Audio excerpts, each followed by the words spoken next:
Okay. Every day I hear a newborn baby cry, or touch a leaf, or see the sky.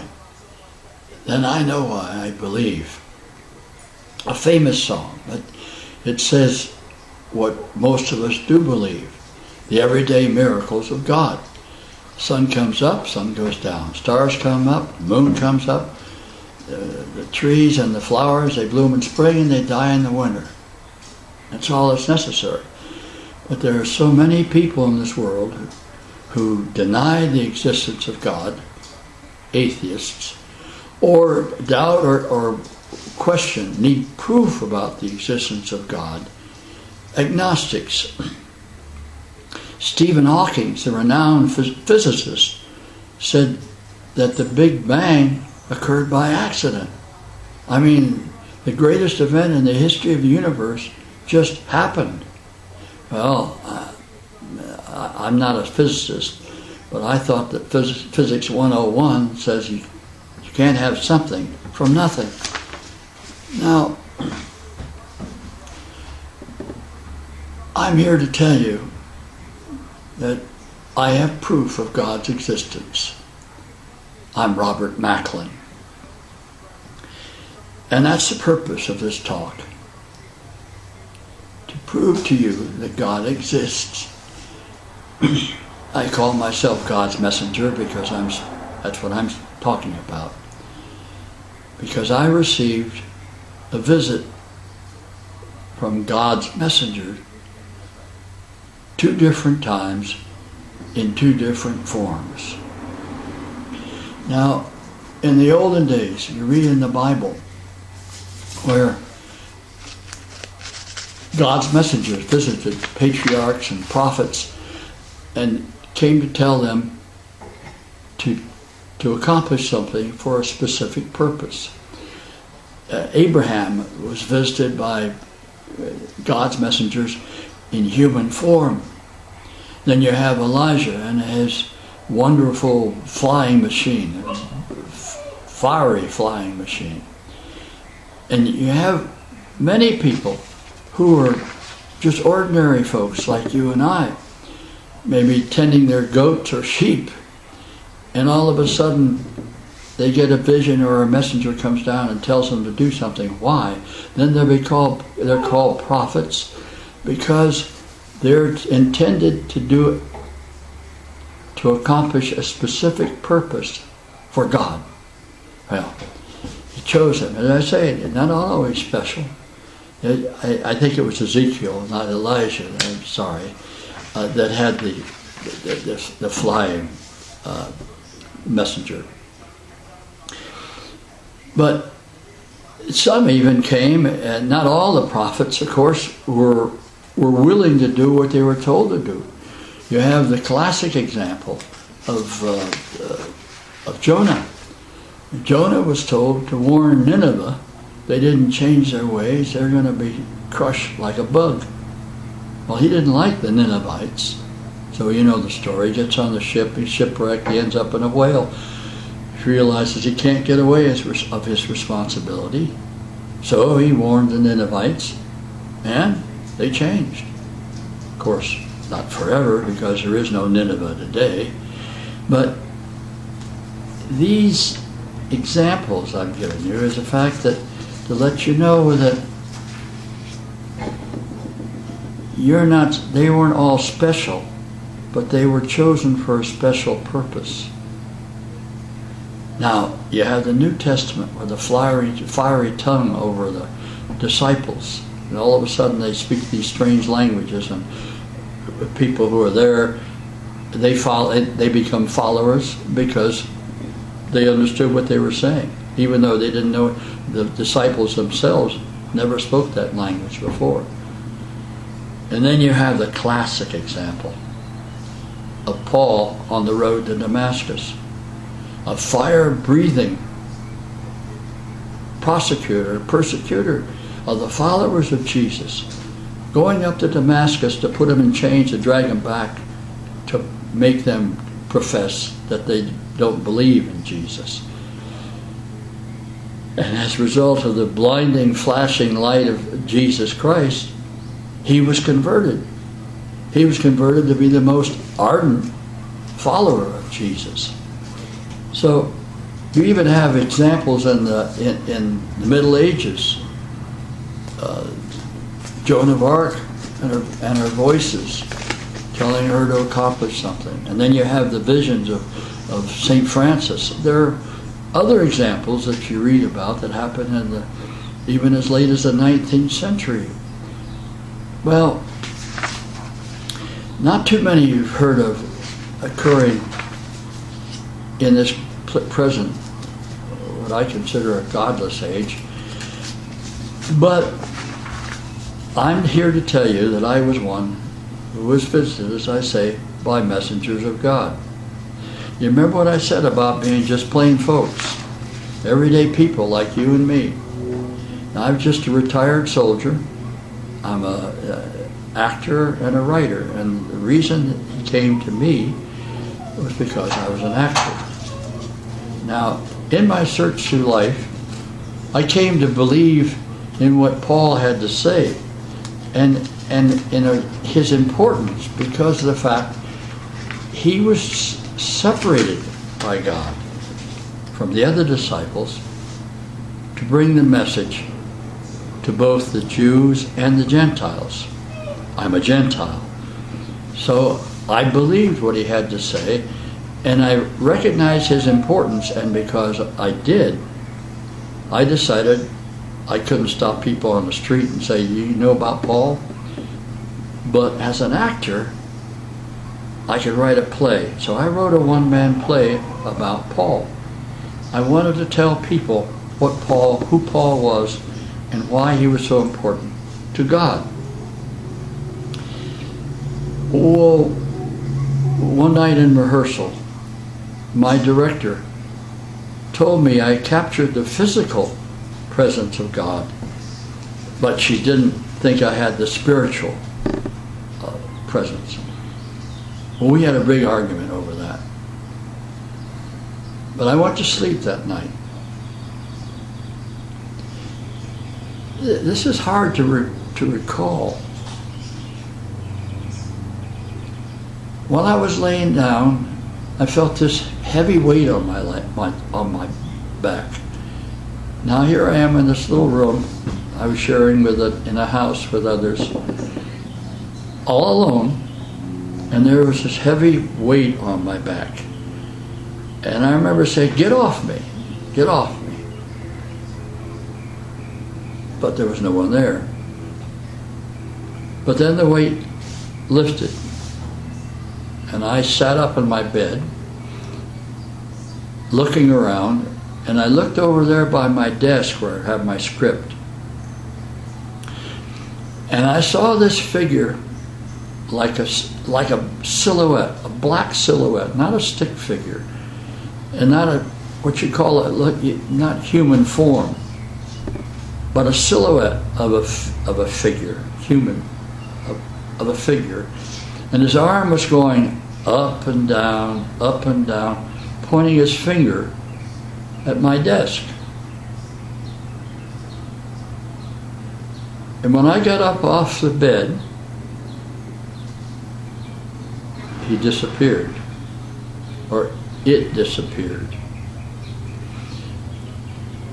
And I went to my desk. As I say, my script was open, and I made one little addition to the script. Rather not me, but the Spirit within me. And then I went back to sleep. Now the next occurrence is one I'm not proud of. But I've got to tell it because it does involve the other messenger. Now you're going to find this hard to believe. I find it hard to believe in recalling it. I was legally separated from my wife. And I was in a bar, And when the bar closed, there was one woman remained. And I took her to my apartment. After I came out of the bathroom, she'd passed out on my floor.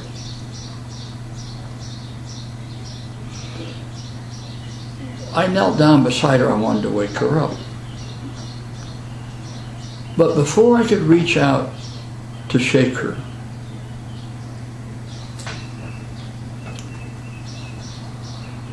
a flood of light came down between me and her. Not a beam, a flood of light. Well, you can imagine my reaction. You can imagine my surprise. It was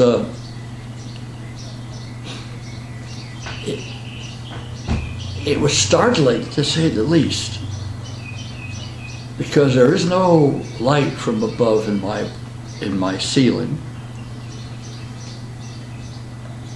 and it was powerful, golden and powerful. And I realized that that messenger was there to protect me from that woman. I didn't know at the time. All I knew was that I wasn't going to have anything to do with her, and I went to bed and went to sleep. When I woke up, she was gone, of course. Now, I realize, it's like the shepherds back in the olden days, that I'm not special. But what I was doing was special. And God wanted to be sure that I didn't screw it up. This play about Paul. I imagine that he thought that, no, not, he knew that the play would be taken to different places, churches, schools, stage. And the people that he wanted to know about Paul would become acquainted with him. Well, I did. I presented this play over 1,100 times, even as far away as Israel, England, and throughout the United States. Over 140,000 people saw this play. And so maybe I accomplished that purpose that he intended.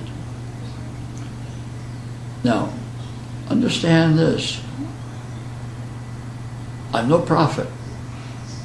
I don't know what's going to happen in the future. But I do know that God exists. I knew it before through faith, but I just gave you proof of God's existence.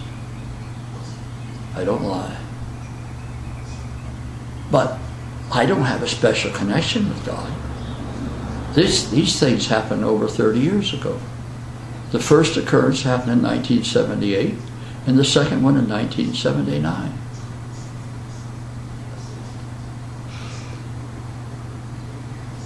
And I've not been visited by any messengers or any other visions, anything since then.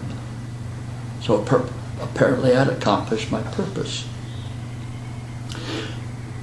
But I think maybe the reason that I'm permitted to hang around, because I'm in my 80s, is so that I could bring to you this experience, so that you realize God exists, that I have proof.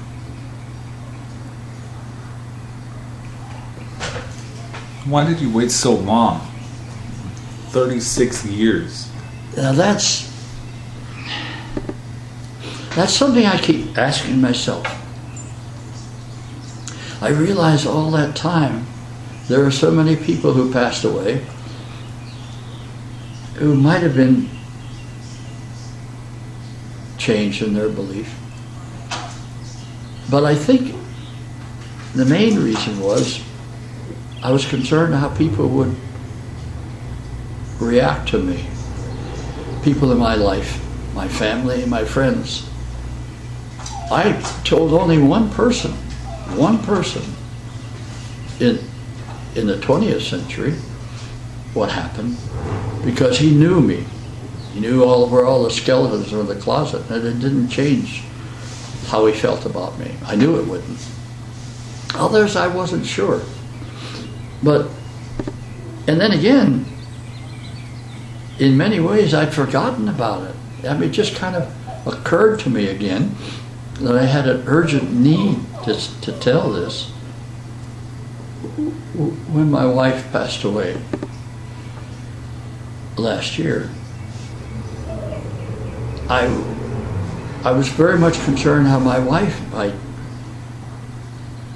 might react to me, because I sensed that she was a little bit uneasy about the fact that I was performing these one-man plays about religious figures, especially my play that I did about Jesus. Why now?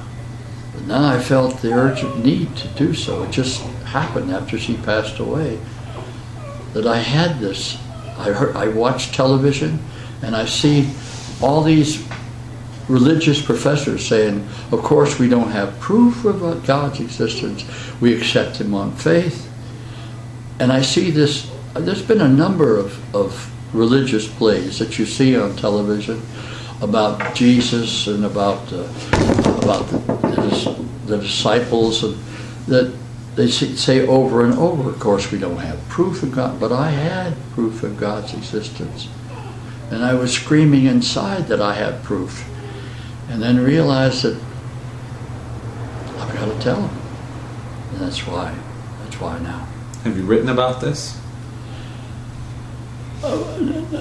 No, well, I wrote an email to several friends and family, because I thought that they should know ahead of time before this video came out. But no, mostly I just want to put this on the videotape. And have you written anything else? Yeah, I wrote a book about the last year of Jesus on earth, which my attempt to get into his mindset and find out why he did what he did. I call it a why done it. It's called Jesus, the Final Journey. And I wrote other plays about religious figures in addition to Jesus, about Moses and Jacob. And I wrote a paper called The Obscure Teachings of Paul, in an attempt to make it clear what he was saying.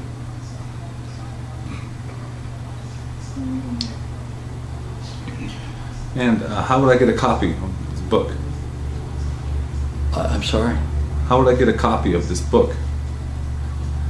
Well, the usual way. It's Amazon, Barnes & Noble. It's on Kindle, Amazon, Smashwords. And you performed in the play on Paul. Do you have a video? Yes, I have one. I went through a number of videos, and I have one that I was fairly pleased with. It's a live performance in a church, and it's with it's hasn't been edited. It's in rough form, but it does bring out the play. It does bring out Paul. And do you plan on teaching about Paul? No, I don't think so. I don't think I've been raised or been supposed to be a teacher. I think my play itself was the teacher, as it relates to God's existence, I think this video is enough. I hadn't planned on going any further than this. All right, well, thank you for your time. I just would like to say one more thing about Paul. And aside from the fact that he was separated, which made him special to God, it seems that the overriding questions that everybody has is, where did we come from? Why are we here? And what's to happen to us? And Paul answers those questions in his writings. So if you would know more, then read what Paul has to say. Thank you.